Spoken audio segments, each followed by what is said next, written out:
तो पश्चिम बंगाल की सरकार से रिपोर्ट मांगी गई थी और हिंसा पर आज राज्य सरकार ने रिपोर्ट सौंप दी है।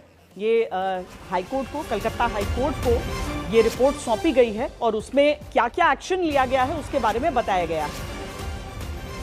बताया है कि कुल 315 गिरफ्तारियां हुई हैं, केंद्रीय अर्धसैनिक बलों की तैनाती हुई है। सूती और शमशेरगंज में हिंसा की जांच के लिए एसआईटी बनाई है। इंटरनेट सर्विसेज कुछ दिनों के लिए निलंबित हैं।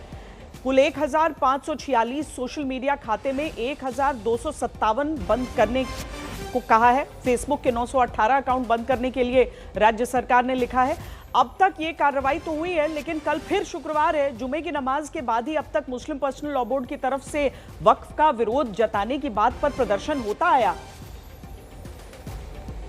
अब कल की क्या खबर है, ये जानने के लिए, समझने के लिए हम सीधा आपको लिए चलते हैं अपने संवाददाता इंद्रजीत कुंडू के पास और जानते हैं कि इंद्रजीत, पूरे देश में सबसे अधिक अगर विरोध प्रदर्शन किया गया है वक्फ के मुद्दे पर तो वो पश्चिम बंगाल में किया गया है। कल के लिए क्या कोई कॉल है? क्योंकि अब सुप्रीम कोर्ट की तरफ से जो अंतरिम आदेश है उसके बाद क्या अभी कुछ दिन के लिए वो अपना विरोध भी स्थगित करने वाले हैं?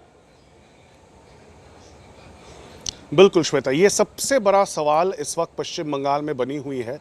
और कल आपने देखा मुख्यमंत्री ममता बनर्जी जब इमामों के साथ बैठक कर रही थी, उन्होंने बार बार ये अपील की कि कोई इस वक्त रास्ते पे आके प्रदर्शन ना करे, क्योंकि ये सब जुडिस मैटर है, कोर्ट में लड़ाई होनी है। ममता बनर्जी ने ये कहा कि आप लड़ाई कोर्ट में कीजिए या तो दिल्ली में जाके जंतर मंतर में जाके धरना प्रदर्शन कीजिए केंद्र सरकार के खिलाफ, लेकिन पश्चिम बंगाल में बिल्कुल इस तरह का प्रदर्शन ना करे।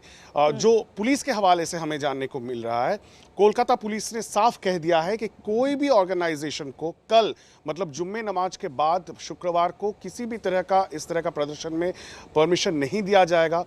उसके साथ साथ बंगाल पुलिस से भी हमने बात की।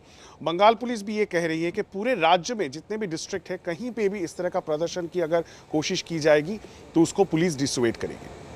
बहुत शुक्रिया इंद्रजीत कुंडू इस पूरी जानकारी के लिए। तो फिलहाल यही जो बात लग रही थी कि अभी चूंकि अदालत की तरफ से एक अंतरिम आदेश है तो क्या वहां पर अभी भी प्रोटेस्ट जारी रहेगा, तो फिलहाल इस तरह की कोई भी ऐसा कॉल नहीं है कल के लिए, यानी कि जुमे की नमाज के बाद उम्मीद है कि इस तरह से प्रदर्शन न हो।